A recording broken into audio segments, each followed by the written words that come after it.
This area, we know of so many mountain climbers, rock climbers, and you are interested in climbing. I am. I don't do it much. I go bouldering, so it's you not go bouldering? exactly the same then stakes. Maybe tomorrow morning before we get started, you can go to the Buttermilks because we have some great bouldering in this area. So this was your project in school, right? Yeah. And was this something that you always wanted to make, or I see you brought your grandfather with you. I love that kind of stuff, animation stuff. It's always so beautiful.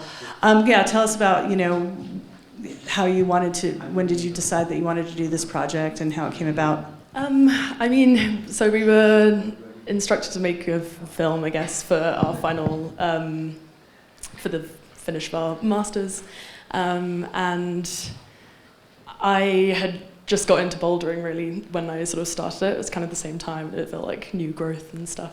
And I did a really hard for me, boulder one day, and I was just walking back from the gym, and I was like, what if I was texting my granddad right now? What if he was alive? What would his response be? Would his response be, wow, that's incredible? Or would it be like, well, I've climbed mountains, so I don't care? Well, it's interesting how it's being passed down. Do your parents climb?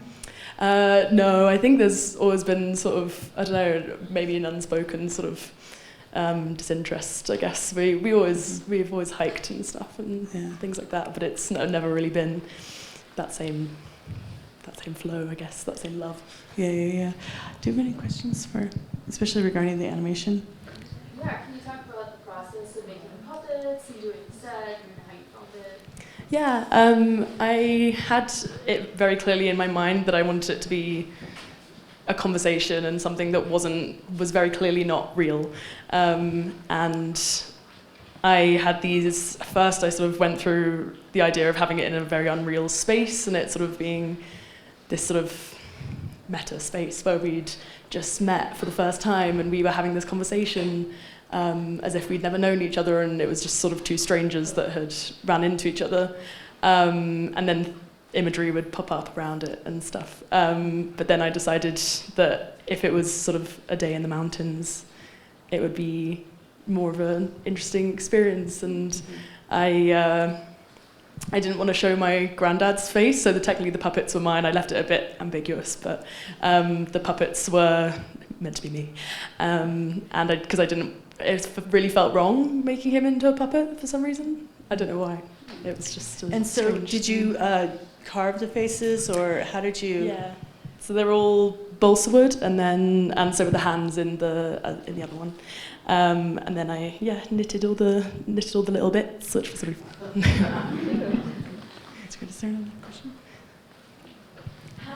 How did your family feel about this, and how much did anyone who had any memory history or documented, journals or whatever, how did that interplay into how you did? Yeah, so I had this massive, my mum's always had this massive case that just had everything. My grandfather's dad was amazing and collected every single article he'd ever been in, everything after Haramosh happened, all the, they were on the front of every paper when he was sort of taken back everywhere, and there was letters from his professors, and all this stuff, and that was amazing. That was actually the first time that I sort of cried, was reading a letter from his professor saying, I'm sure he's going to be able to do everything that he wants with his life, even though, he had no fingers and toes. But yeah, that was amazing. And then my mum sort of feels the same way I do, interestingly. She said, I'm happy with whatever, I'm happy for you to express any feelings that you feel, because she sort of has this disconnect to him.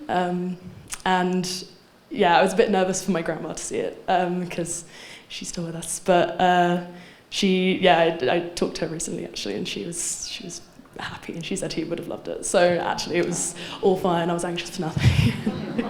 How did your mom process not being raised by a man who you just with climbing and stuff, you are putting your life in danger when we do these sports that are extreme. And I'm just always wondering how it affects the next generations when their parent died from something that they're kind of taking a chance at.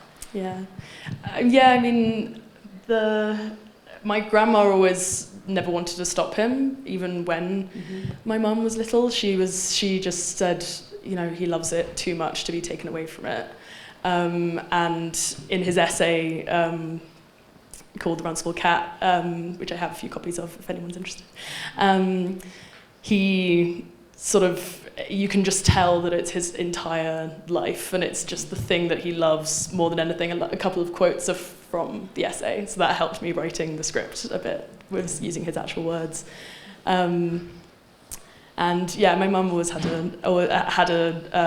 have a step-granddad, so she sort of just felt that connection to him. And then again, he was sort of, he was an idea, but she was partly also raised by his mum, who was told her all the stories and said how wonderful he was. So she sort of felt connected to him. Yeah.